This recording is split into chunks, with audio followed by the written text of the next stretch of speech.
वक़ुर rabbi ज़िदनी इल्मा। सदक़ल्लाहुल अज़ीम। क़ाल रसूलुल्लाहि सल्लल्लाहु अलैहि वसल्लम तलबुल इल्मि फ़रीदतुन अला कुल्लि मुस्लिम औ कमा क़ाल अलैहिस्सलातु वस्सलाम। क़ाल अल्लाहु तबारक व तआला फ़ी शानि हबीबिही सल्लल्लाहु अलैहि वसल्लम इन्नल्लाह व मलाइकतहु युसल्लूना अलन नबिय्य या अय्युहल्लज़ीना आमनू सल्लू अलैहि वसल्लिमू तस्लीमा। अल्लाहुम्मा सल्लि वसल्लिम वज़िद व बारिक अला हबीबिका सय्यिदिना व नबिय्यिना व मौलाना मुहम्मदिन व अला आलिहि व अस्हाबिहि अजमाइन। अज़ीज़ान मोहतरम, इससे क़ब्ल के जुमा में आप हज़रात के सामने ये ऐलान किया गया था कि आज यानी इस जुमा से तसलसल के साथ आपके सामने 5 उन्वानात पर गुफ्तगू की जाएगी। एक अक़ायद पर, दूसरे मसाइल पर, तीसरा उन्वान होगा आदाब और सुन्नतें, और चौथा उन्वान होगा सीरत नबी सल्लल्लाहु अलैहि वसल्लम, और 5वां उन्वान होगा सय्यदी शेखुल इस्लाम हाफिज़ मोहम्मद अनवारुल्लाह फ़ारूक़ी अलैहि रहमत व रिज़वान बानी जामे निज़ामिया की किताबों का ख़ुलासा और इक़्तिबासात आपके सामने पेश किए जाएंगे। क़ब्ल इसके कि इनका बाज़ाब्ता इन 5 उन्वानात का आगाज़ हो, मैं आपके सामने इन 5 उन्वानात की अहमियत आज बयान करूँगा ताकि आपके अंदर इन 5 उन्वानात को सुनने और हासिल करने की तलब और ज़ौक़ पैदा हो सके। क्योंकि इंसान के पास जब किसी चीज़ की अहमियत होती है तो उसके लिए जिद्दोजहद करने की वो की तरफ आमदा होता है और कोशिश करता है। ये फ़ितरत इंसानी है। किसी चीज़ की अहमियत नहीं होती तो फिर जो है ना वो इंसान उसकी तरफ मुतवज्जे नहीं होता और उसको हासिल करने की जुस्तजू और जिद्दोजहद भी नहीं करता।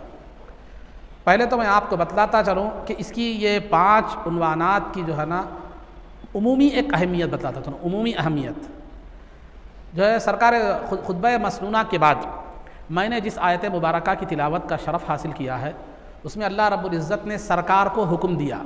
क्या हुक्म दिया? कुल, आप कह दीजिए। क्या कहिए? रब्बी, अय मेरे रब, ज़िदनी, मुझे इजाफ़ा फरमा, इल्मन, इल्म के एतबार से। यानी मुरादी तर्जमा उसका है कि अय अल्लाह ने सरकार को ये दुआ करने का हुक्म दिया। क्या हुक्म दिया? कि अय मेरे परवरदिगार, मेरे इल्म में इजाफ़ा फरमा। तो इल्म में इजाफ़े की दुआ करने का सरकार को अल्लाह रब्बुल इज़्ज़त ने हुक्म दिया।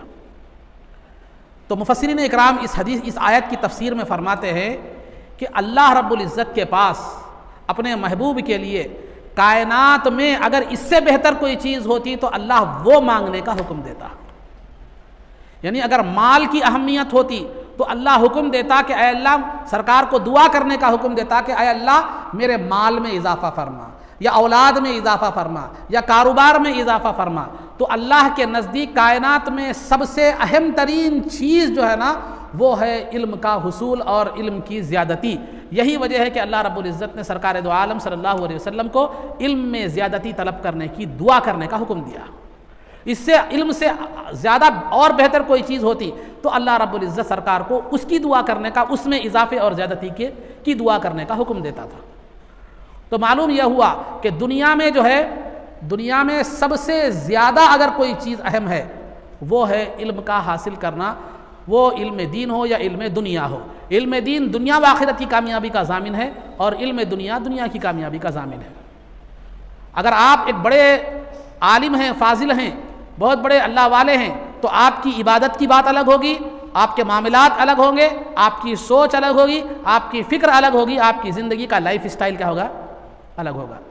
और इसी तरह कोई दुनिया में एक काबिल आदमी, MA MPhil PhD वगैरह करा हुआ काबिल आदमी है, अगर कि वो नौकरी न कर रहा हो तब भी उसका रहने का अंदाज़, उसके सहने का अंदाज़, उसकी ज़िंदगी गुजारने का तरीक़ा, लोगों के साथ उसके मामलात अलग हो गए।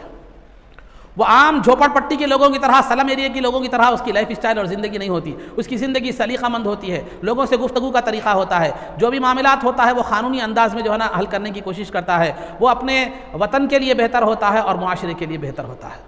तो बहरहाल अगर कायनात में इल्म से ज़्यादा बेहतर अगर कोई चीज़ होती तो अल्लाह मुस्तफ़ा जान रहमत सल्लल्लाहु अलैहि वसल्लम को उसकी इजाफे और उसकी ज़्यादती की दुआ करने का हुक्म देता। तो इल्म से बेहतर कोई चीज़ दुनिया में नहीं है, और इल्म जितना ज़्यादा हो उतना बेहतर है। किसी भी चीज़ की ज़्यादती नुकसान पहुँचा सकती है, लेकिन ईमान और इल्म की ज़्यादती कभी नुकसान नहीं पहुँचा सकती।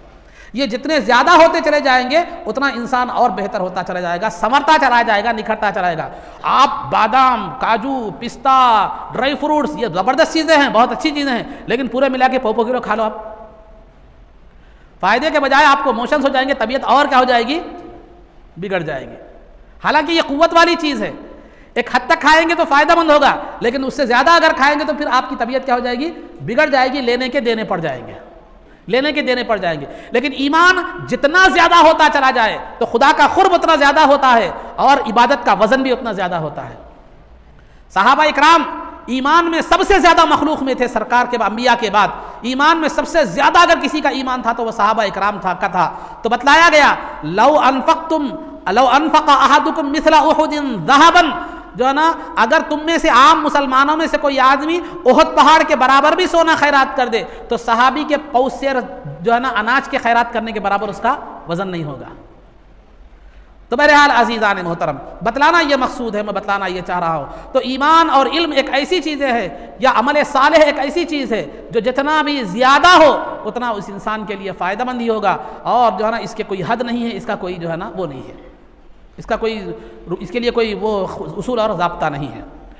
तो ये जो है ना उमूमी फजीलत। और दूसरा, तलबुल इल्मी फरीज़तुन अला कुल्ली मुस्लिमिन, ये 5 चीज़ों की उमूमी अहमियत के पेश नज़र सरकार ने फरमाया इल्म का तलब करना हर मुसलमान पर फ़र्ज़ है। इल्म 2 तरह का होता है, एक फ़र्ज़ है जो नमाज की तरह फ़र्ज़ है, और एक फ़र्ज़ ऐन। फ़र्ज़ ऐन मतलब जिस तरह नमाज हर इंसान पर फ़र्ज़ है, वैसी तरह एक इल्म वो है जो तमाम इंसानों पर फ़र्ज़ है, हर इंसान पर। और एक फ़र्ज़ किफ़ाया जैसे नमाज जनाजा है, बाज़ भी अदा कर लें तो सबकी तरफ से अदा हो जाएगी।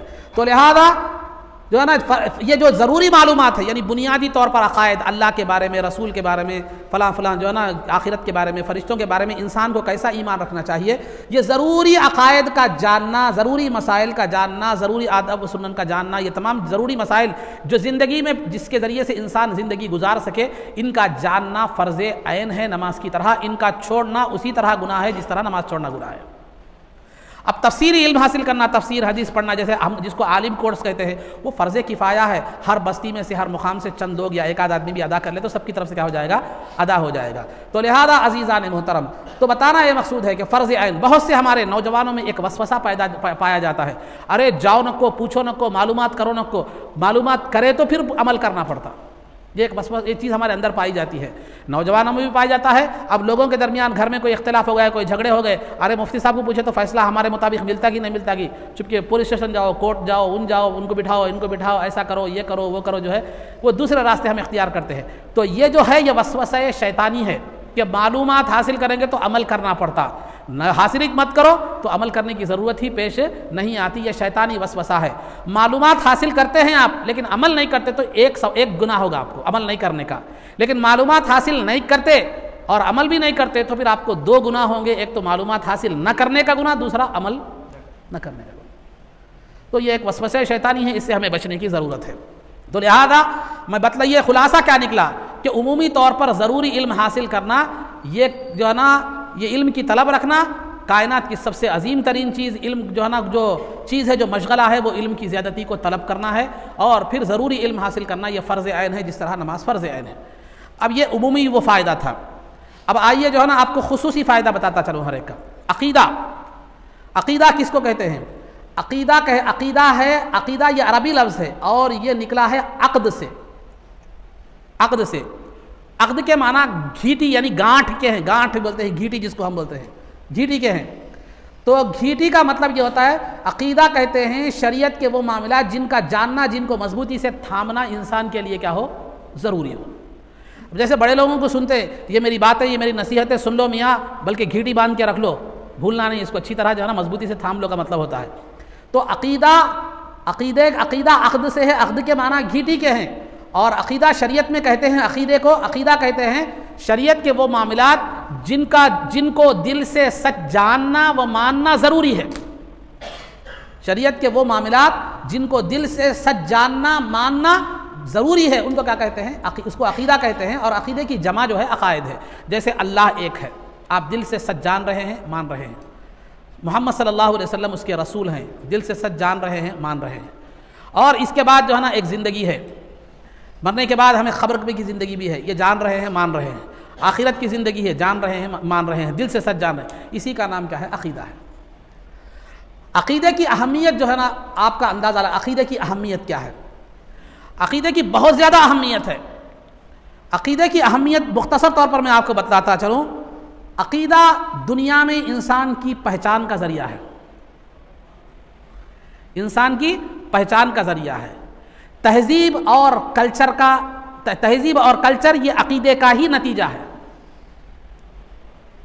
और तीसरा, दुनिया में इंसान जो भी नेक आमाल करता है उसके उस आमाल के सवाब का और सही होने का दारो मदार भी अक़ीदे पर है। और आखिरत में जन्नत का हुसूल और जन्नत का हासिल होना भी अक़ीदे पर मबनी है। पहले मैं पहचान के हवाले से बताता चलो। आज हमारा मिसाल के तौर पर हमारे हिंदुस्तान की मिसाल लीजिए। यहाँ हमारे पास बहुत ज़्यादा जो है ना मज़हब के लोग यहाँ पर रहते हैं। यहाँ पर मुसलमान भी है, हिंदू भी है, सिख भी है, ईसाई भी है, यहूदी भी है, मुख्तलिफ़ किस्म के लोग यहाँ पर, मज़हब के लोग यहाँ पर रहते हैं।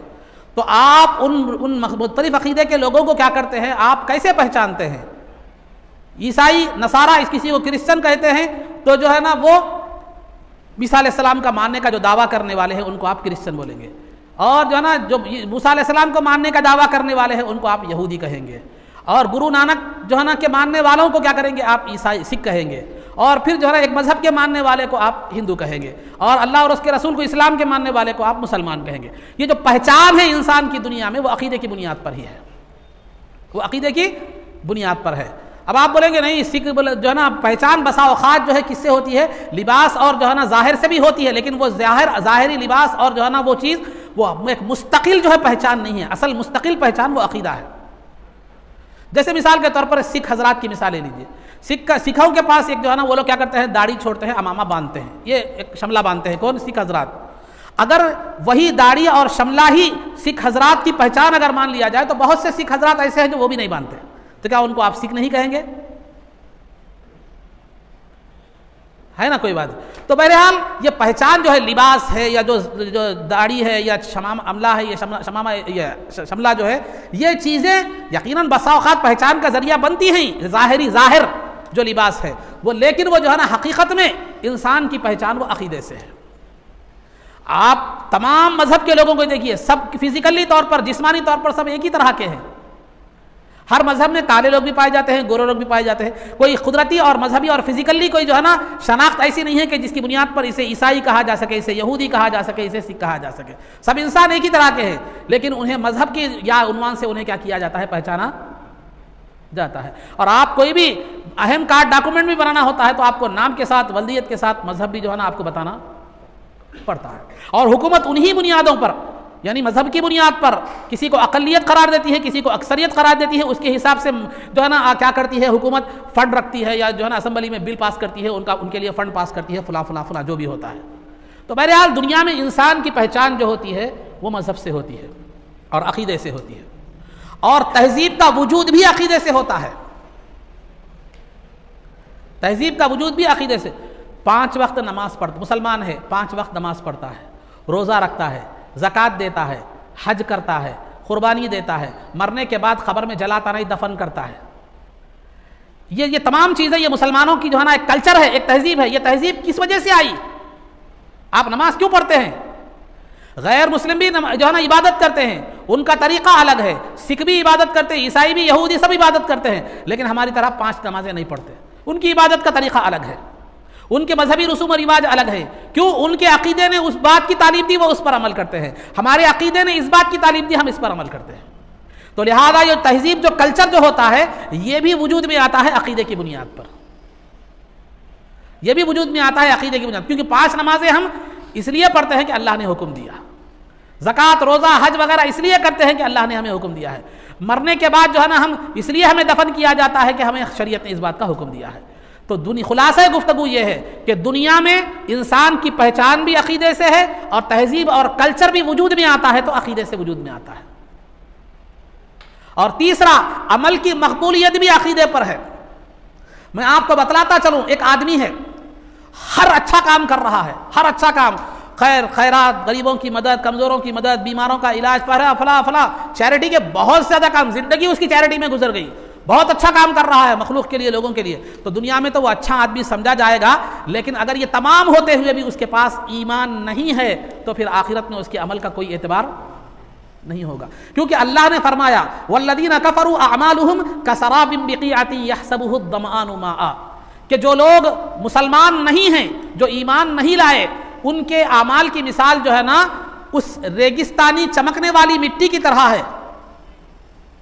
यानी अगर आप जो है ना गर्मा के मौसम में जब रेगिस्तान में जाएंगे तो वहां दूर से अगर आप देखेंगे सूरज की रोशनी की वजह से क्या होगी, रेत चमक रही होगी, तो ऐसा मालूम होगा कि वहां पर पानी पड़ा हुआ है, वहां पर पानी मौजूद है। उतनी दूर गए हो जाते हैं आप। हैदराबाद को आप जाइए, डामर रोड पे आप जाइए, गर्मा में डामर जो है ना पिघल कर भी आपको क्या है, पानी पानी की जैसी कैफियत आपको क्या होती है, नजर आती है। तो बहरहाल अज़ीज़ान मोहतरम, तो वो चमकदार में जो है ना, वो चमक को देखकर, रेत की चमक को, पानी की जो दूर से पानी की तरह जो है ना नजर आती है, उसको देखकर आप प्यासा आदमी क्या करता है, चलो वहां पर पानी है, वहां चला जाता है, लेकिन वहां जाने बाद सिवाय रेती के उसे कोई चीज़ नहीं मिलती। तो जो अल्लाह का नहीं मानता, इस्लाम को नहीं मानता, तो वो अल्लाह के पास उसके नेक अमाल का हिसाब का कोई एतबार नहीं है। वो ये धोखे में वो समझ रहा है कि मैंने जो है ना अच्छे काम किए हैं, लेकिन ववजदल्लाह इंदहु फवफ़ाहु हिसाबा, कि वो जब अल्लाह के पास जाएगा तो उसके कोई नेक अमल का सवाब नहीं होगा। एक आदमी ऐसा है जिसके पास ईमान नहीं है, हर नेक अमल, हर अच्छा अमल है, कोई फायदा नहीं। लेकिन एक आदमी मोमिन है, ईमान है, जिंदगी भर मोमिन रहा, वफात के बाद भी, वफात के वक्त भी जो है ना, इंतकाल के वक्त भी वो मोमिन रहा, लेकिन जो है वो जिंदगी में कोई भी नेक अमल नहीं करा, तब भी अगर वो ईमान के साथ मरता है तो कल क़ियामत के दिन उसके गुनाहों की सजा भुगतने के बाद वो यकीनी तौर पर जन्नत में जाएगा, यकीनी तौर पर जन्नत में जाएगा। अगरचे कि गुनाहों की सजा भुगतेगा जन्नत जहन्नम में जाकर, लेकिन यकीनी तौर पर जन्नत उसके लिए है, बशर्ते कि उसका खातिमा ईमान पर।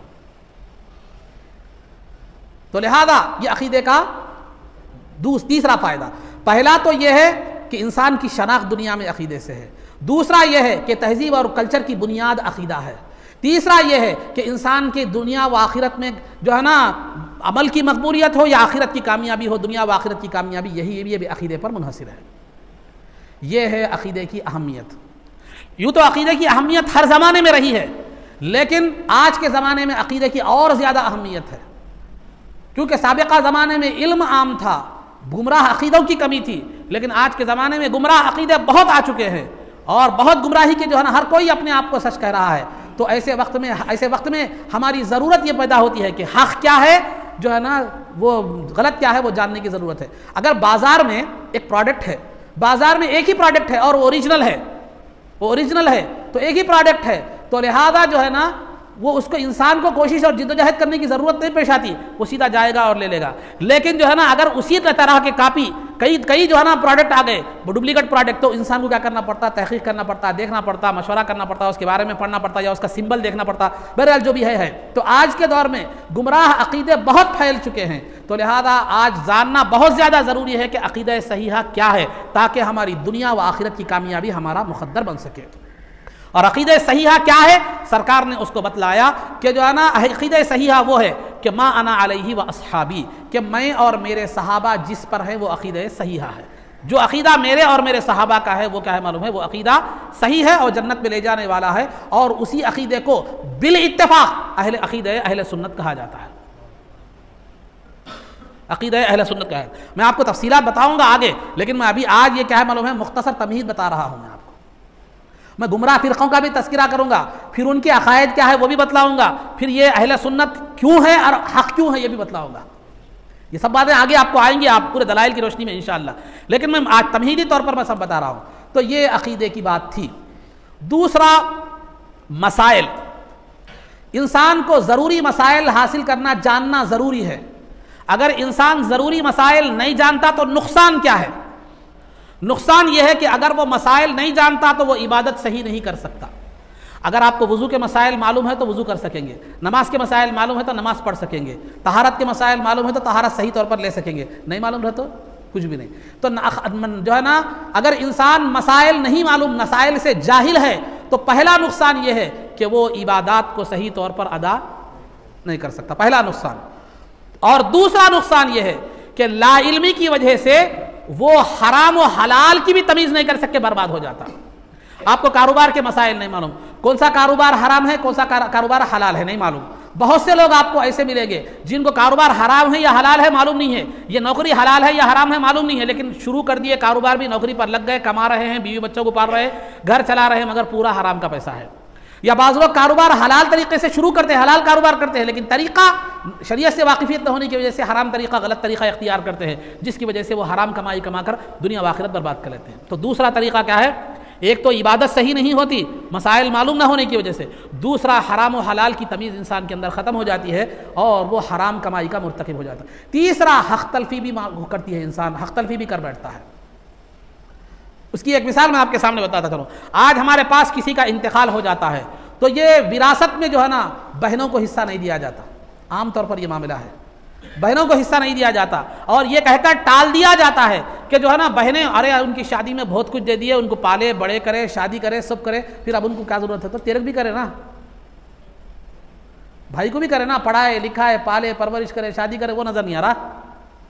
तो पाले परवरिश करे, वो करे, सब करे, उनको जोड़ी की रकम दिए, शादियाँ अच्छे करे, अब उनको विरासत की क्या ज़रूरत है? ये हमारा जहन है। बल्कि नहीं, कितनी भी अच्छी शादी करो, कुछ भी करो, वालिद या वालिदा की मीरास में से बहनों का भी हक़ है, भाइयों का भी हक़ है। इन मसाइल का इल्म नहीं होने की वजह से हमारे कई केसेस कोर्टों में भी चल रहे हैं, पुलिस स्टेशनों में भी चल रहे हैं और कई जगह बहनों की हक़ तलफ़ी भी हो रही है। ये मसाइल ना होने का इल्म है। तो मसाइल ना होने का 3 नुकसानात है। एक मोटे मोटे बातें बता रहा हूँ मैं। एक तो आप इबादत सही तौर पर अदा नहीं कर सकते, दूसरा मसाइल ना होने की वजह से आपके अंदर हराम और हलाल की तमीज़ ख़त्म हो जाती है, तीसरा आपके अंदर हुकूक़ की तमीज़ ख़त्म हो जाती है और आप हक़ तलफ़ी कर बैठते हैं। बहनों की एक मिसाल मैंने दिया, बीवी बच्चों की भी हो सकती है, दूसरों की भी हो सकती है। ये मसाइल की अहमियत है। आदाब की अहमियत, अदब जो है ना, कहते हैं वो काम या वो बात जो अल्लाह और मखलूक के पास पसंदीदा बात हो, पसंदीदा जो काम हो, उसको अदब कहते हैं। अल्लाह के पास भी जो पसंदीदा हो, मखलूक के पास भी वो पसंदीदा हो, तो उसको अदब कहते हैं। अदब के जो है ना 3-4 फ़ायदे हैं। पहला फ़ायदा अदब का ये है कि बंदा मखलूक के पास भी पसंदीदा होता है। अगर एक बच्चा है, मिसाल के तौर पर माँ बाप का अदब कर रहा, बड़ों का अदब कर रहा, घर में बड़े आए तो सलाम कर रहा, जो है ना छोटे बच्चों पर, छोटों पर शफ़क़त कर रहा है, लोगों के साथ अच्छी गुफ्तगू कर रहा है, अखलाक से कर रहा है, तो वह मखलूक के पास भी महबूब है और अल्लाह के पास भी उसका मुकाम बरतर है। और सरकार कल क़ियामत के दिन सरकार से सबसे ज़्यादा करीब वही आदमी होगा। सरकार ने खुद फरमाया, कल क़ियामत के दिन तुम में सबसे ज़्यादा जो करीब वो आदमी होगा जो अखलाक व आदाब वाला हो मेरे नज़दीक। तो मखलूक के पास भी, मखलूक के भी करीब होगा, पसंदीदा होगा, अल्लाह के पास भी करीब होगा और पसंदीदा होगा जो बाअदब होगा, जिसने आदाब को पास लिहाज रखा। और ये 2 फ़ायदे, मखलूक के पास भी पसंदीदा, खालिक के पास भी पसंदीदा। और तीसरा फ़ायदा ये होगा, जिस चीज़ के अदब को वो मलहूज़ रखेगा, जिस चीज़ के अदब को वो मलहूज़ रखेगा, उसका पूरा पूरा फ़ायदा और फैज़ान उसे नसीब होगा। जैसे मिसाल के तौर पर कुरान पढ़ रहे हैं आप, कुरान के आदाब उदाब तफसील आएंगे आपको, कुरान के आदाब सब, कुरान पढ़ रहे हैं, आदाब तिलावत के आदाब, कुरान के आदाब के साथ अगर आप कुरान की तिलावत करेंगे तो तिलावत का सवाब भी पूरे तौर पर, मुकम्मल तौर पर मिलेगा। खाना खा रहे हैं, पेट तो भर रहा है, लेकिन आदाब के साथ अगर खाएंगे तो पूरा पूरा सवाब जो है ना, सवाब भी मिलेगा और पूरा पूरा फ़ायदा भी उससे नसीब होगा। जिस्मानी फ़ायदा भी नसीब होगा, उखरवी फ़ायदा भी क्या होगा, नसीब होगा। तो अदब का तीसरा फ़ायदा यह है कि जिस उस्ताद का आप अदब कर रहे हैं तो आपका इल्म, उस्ताद का इल्म, आपका फैज़ान आपको मिलेगा। उस्ताद जो दीगर, उसका सीना आपके लिए खुल जाएगा, वो ऐसी ऐसी बातें आपको बताएगा कि जो दूसरों को आमतौर पर नहीं बताता। तो लिहाजा ये अदब है। तो अदब के 3 फ़ायदे हैं कि बंदा मखलूक के पास भी मुअज़्ज़ज़ हो जाता है, करीब और महबूब हो जाता है, खुदा के और हो जाता है। और फिर तीसरा फ़ायदा यह कि जो काम वो अदब के साथ करता है उसका पूरा फ़ायदा और फैज़ उसे नसीब होता है। ये अदब के 3 फ़ायदे। अदब की कुछ मिसालें मैं आपके सामने देता चलूँ। इमाम अहमद बिन हम्बल रहमतुल्लाहि ताला अलैह, ये 4 इमामों में से एक इमाम है। एक मरतबा नहर पर वज़ू कर रहे थे, नहर पानी जा रहा था, ऊपर से पानी आ रहा था, वज़ू कर रहे थे। तो इत्तेफाक से उनके शागिर्द जो है ना ऊपरी हिस्से में आकर वज़ू करने के लिए बैठ गए। उन्होंने देखा नहीं कि उस्ताद नीचे वज़ू कर रहे हैं। तो जब वज़ू करने का इरादा ही कर रहे थे कि देखा कि उस्ताद मोहतरम नीचे वज़ू कर रहे हैं, फ़ौरन वहाँ से हट गए। वहाँ से क्या हो गए, हट गए। तो उस्ताद ने पूछा कि बेटा तुम वज़ू करने के इरादे से नहर पर आए थे और फिर तुम वहाँ से वापस क्यों चले गए, वहाँ से वापस क्यों चले गए? तो जो है ना शागिर्द ने कहा कि मैं ये नहीं चाहता कि मेरे वज़ू का इस्तेमाल का पानी मेरे उस्ताद इस्तेमाल करें। क्योंकि जहां पर वुजू कर रहे हैं वहां से बहकर जो पानी आएगा तो जाहिर सी बात है उस्ताद के पास से भी गुजरेगा, तो उस्ताद के पास से वो पानी गुजरे और उस्ताद उसे इस्तेमाल करे, मैं पसंद नहीं करता। अगरचे कि शरई तौर पर वो जायज़ है, लेकिन अदब ने उसकी इजाज़त नहीं दी, अदब ने उसकी इजाज़त नहीं दी। और मुजद्दिद अल्फ़सानी रहमतुल्लाहि ताला अलैह के पास के ताल्लुक़ से बयान किया जाता है कि रात में जब आप घर में सोते तो अपने उस्ताद के घर की तरफ पैर भी नहीं करते थे, अपने उस्ताद के घर की तरफ पैर भी नहीं करते थे। और जो दीनी किताबें आप लिखते, उस ज़माने में स्याही का दौर था, वो स्याही में डुबो कर लिखा जाता था जिसको बरू कलम वगैरह कहते थे, तो वो स्याही जो हाथों को लग जाती, जो दीनी इल्म लिखने के लिए आपने जो कलम उठाया था, वो स्याही जो हाथों को लग जाती, उस स्याही के साथ बैतुल खला में जाना आप पसंद नहीं करते थे, बैतुल खला में जाना आप पसंद नहीं करते थे। क्यों? जिस स्याही से मैंने इल्म दीन लिखा है वो स्याही एक नापाक मुकाम पर ले जाऊं, ये आप पसंद नहीं करते थे। और सरकार दो आलम सल्लल्लाहु अलैहि वसल्लम के चचा अब्बास रजी अल्लाह ताला अन्हु, जो आपसे उम्र में बड़े थे, तो एक मर्तबा अब्बास रजी अल्लाह ताला अन्हु से उम्र के हवाले से पूछा गया कि आप बड़े हैं या सरकार बड़े हैं, आप बड़े हैं या सरकार बड़े हैं। तो जाहिर सी बात है उम्र के ताल्लुक से सवाल हो रहा था। अगर मैं पूछे, मुझे मेरे सामने मेरे छोटे भाई को ठहरा करके आप पूछे दोनों में कौन बड़े हैं, बोले तो मेरा छोटा भाई कहेगा कि मैं बड़ा हूं, जो है ना, ये तो जाहिर सी बात है। वो चचा थे, बाप के बराबर मर्तबा था, लेकिन वालिद के बराबर मर्तबा था, लेकिन चचा से जब पूछा गया कि आप बड़े हैं या सरकार बड़े हैं, तो अब्बास रजी अल्लाह ताला ने कहा कि या रसूल, बड़े तो सरकार हैं लेकिन उम्र मेरी ज्यादा है, बड़े तो सरकार हैं लेकिन उम्र मेरी ज्यादा है। इन्हीं के साहिबजादे अब्दुल्ला इब्न अब्बास रजी अल्लाह ताला अन्हुमा, इनके साहिबजादे जो सरकार के चचेरे भाई होते हैं, अब्बास रजी अल्लाह ताला अन्हु चचा हैं, अब्दुल्ला इब्न अब्बास चचेरे भाई हैं सरकार के। जब किसी सहाबी से हदीस लेने के लिए जाते, हदीस का इल्म सीखने के लिए, कोई हदीस सरकार की किसी सहाबी के पास होती, लेने के लिए जाते तो घर के पास बैठ जाते, खटका नहीं मारते, बुलाते नहीं, घर के पास बैठ जाते। चिलचिलाती धूप होती, अरब की धूप आपको मालूम है, पसीने से शराबोर हो जाते, कपड़े भीग जाते, लेकिन वो सहाबी को खटका मारकर बुलाते नहीं। जब वो बाहर निकलते तो उनसे हदीस पूछा करते थे। तो वो सहाबी कहते कि अय अब्दुल्ला इब्न अब्बास, आप आले रसूल हैं, सरकार के चचेरे भाई हैं, आपने मुझे दस्तक देकर बुला क्यों नहीं लिया? तो आप फरमाते कि आप मेरे उस्ताद हैं, अगरचे कि मैं आले रसूल में से होगा, लेकिन फिल वक्त आप मेरे उस्ताद हैं, मैं आपका शागिर्द हूं। यह है अदब। अब रहा तीसरी चीज, अकीदा, मसाइल, अदब, ये तीन चीज। तीसरी चीज सीरत है, तो हम उस उन्वान में सीरत भी बयान करेंगे। वैसे तो सीरत के हवाले से तकरीबन मेरी पूरी तकरीबन तफसील के साथ जो है ना, मेरी सीरत के जो है ना वीडियोस महफूज है, जो इससे पहले आप हजरात ने सुना होगा, मैंने यहाँ पर बयान किया था। तकरीबन 27 कुछ जुमा में मैंने ये सीरत बयान की थी। तकरीबन सीरत का अहाता तफसीली तौर पर मैंने उसमें किया है, लेकिन यहाँ सीरत के मुख्तसर तौर पर ज़रूरी बातें जो आप आम तौर पर जहन में रख सके, आम तौर पर जहन में रख सके, वो आपके सामने मैं क्या करूँगा, बतलाऊँगा सीरत के हवाले से। अब सीरत की अहमियत के हवाले से बात रखिए, सुनिए। दुनिया में इंसान जो भी काम करता है, खा वो इल्मी काम हो, अमली काम हो, सब जो भी काम है, इंसान जो भी जिद्दोजहद, जो भी कोशिश इंसान दुनिया में करता है, उसमें सबसे अहम तरीन जो कोशिश और जिद्दोजहद है वो अपने आप को बनाना और संवारना है, अपनी शख्सियत की तामीर करना है, अपने अखलाक को बनाना है, अपनी ज़ात को संवारना है, अपनी ज़ात को बेहतर बनाना है, दूसरों के लिए नमूना बनाना है, दूसरों के लिए नमूना बनाना है।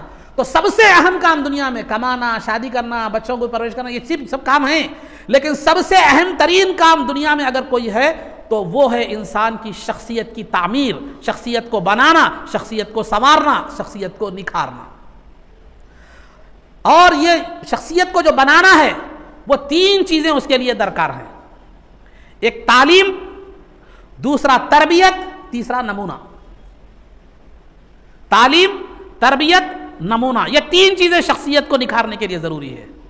और तकरीबन 1,24,000 अंबिया अलैहिमुस्सलातु वत्तस्लीम को जो अल्लाह ने भेजा, उनको इसी मकसद के लिए भेजा कि वो तालीम से आरास्ता करें, तरबियत दे लोगों को, और फिर अपनी जात को बतौर नमूना और आइडियल के पेश करें।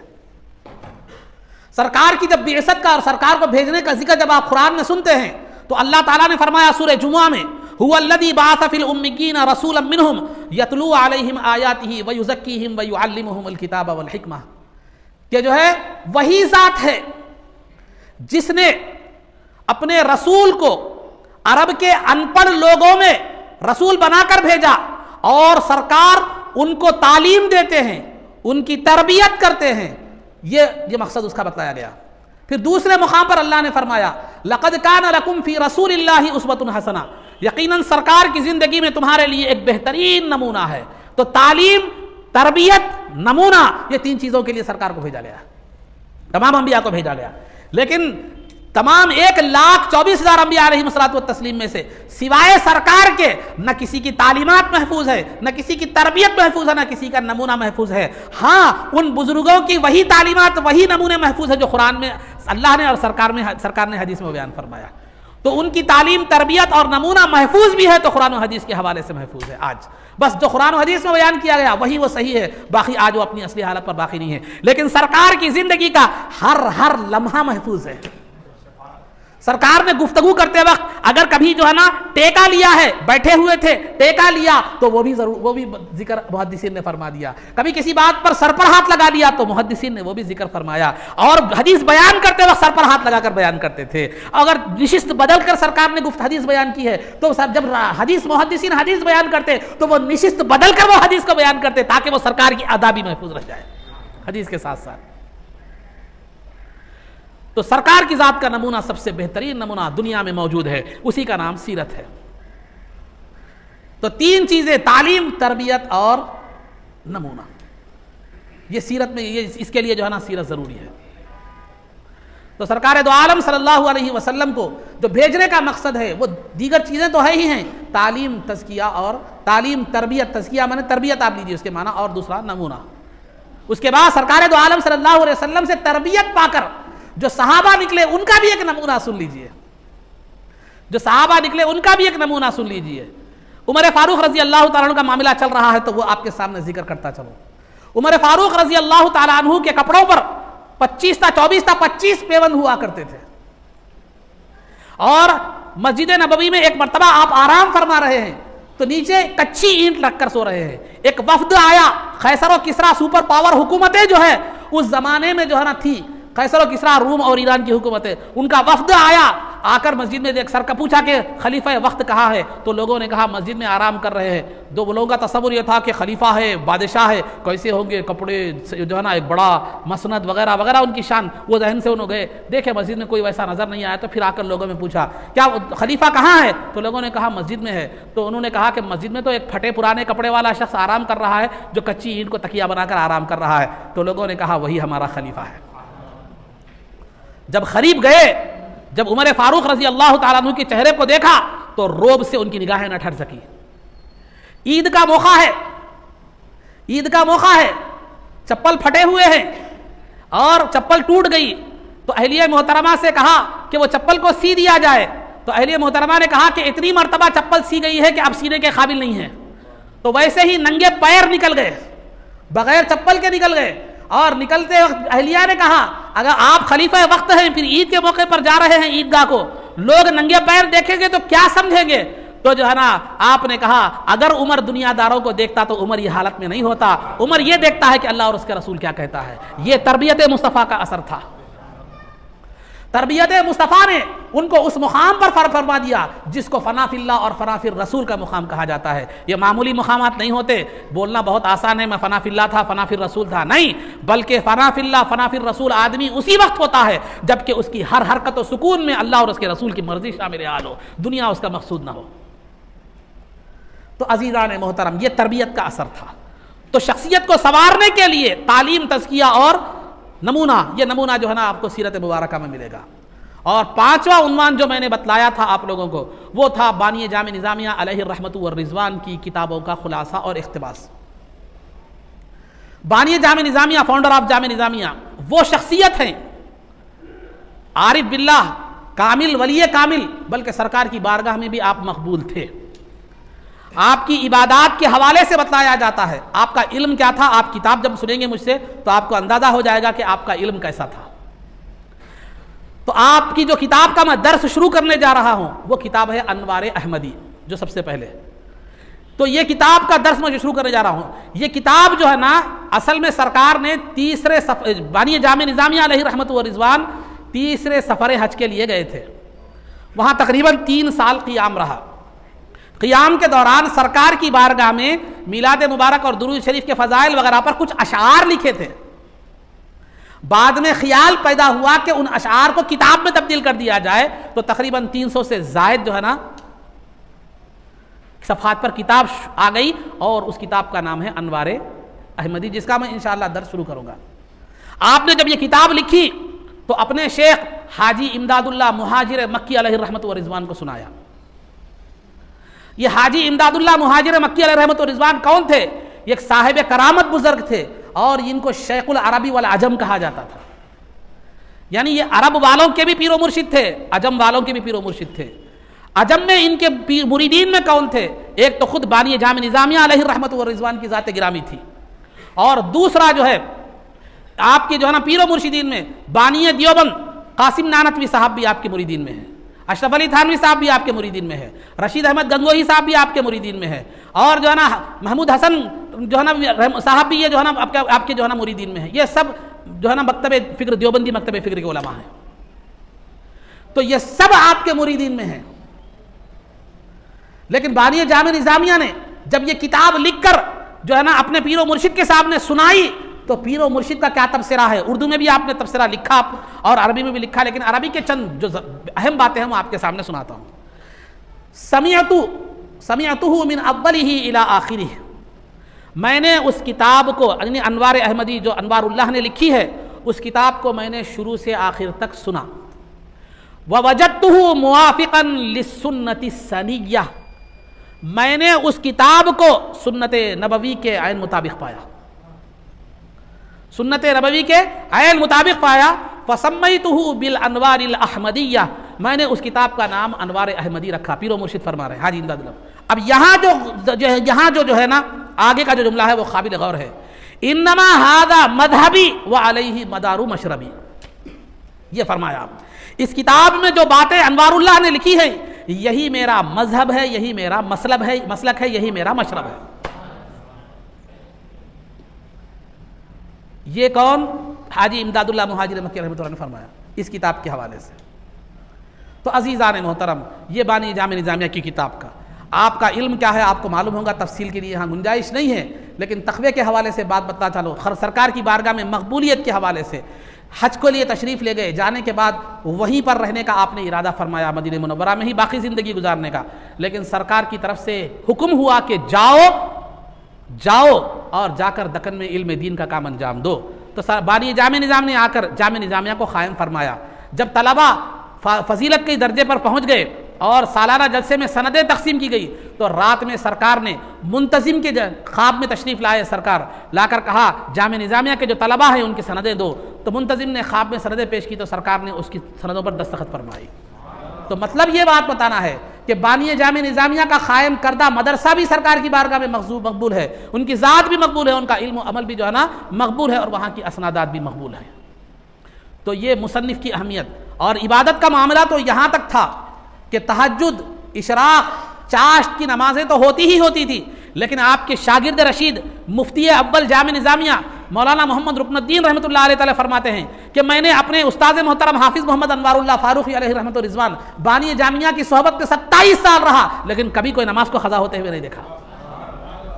और जब भी नमाज का वक्त आता तो उसी तरह का लिबास पहन कर जाते जो बादशाहों के लिबास में पहनते हैं, बादशाहों के दरबार में पहनते। आम हालात में सादा सीधा लिबास होता, लेकिन बादशाहों के दरबार में जो लिबास पहना जाता खुदा की बारगाह में भी वही लिबास पहनकर पहुंचते थे। ये नमाज का एहतमाम था। और रोजे, रमज़ान के फ़र्ज रोजे तो रखते ही रखते थे, आशूरा जो भी है रोजे, जो भी रोजे नफिल रोजे हैं वो भी रखते थे, महीने में जो 3 रोजे अय्याम 20 के रोजे होते हैं वो भी रोजे रखा करते थे।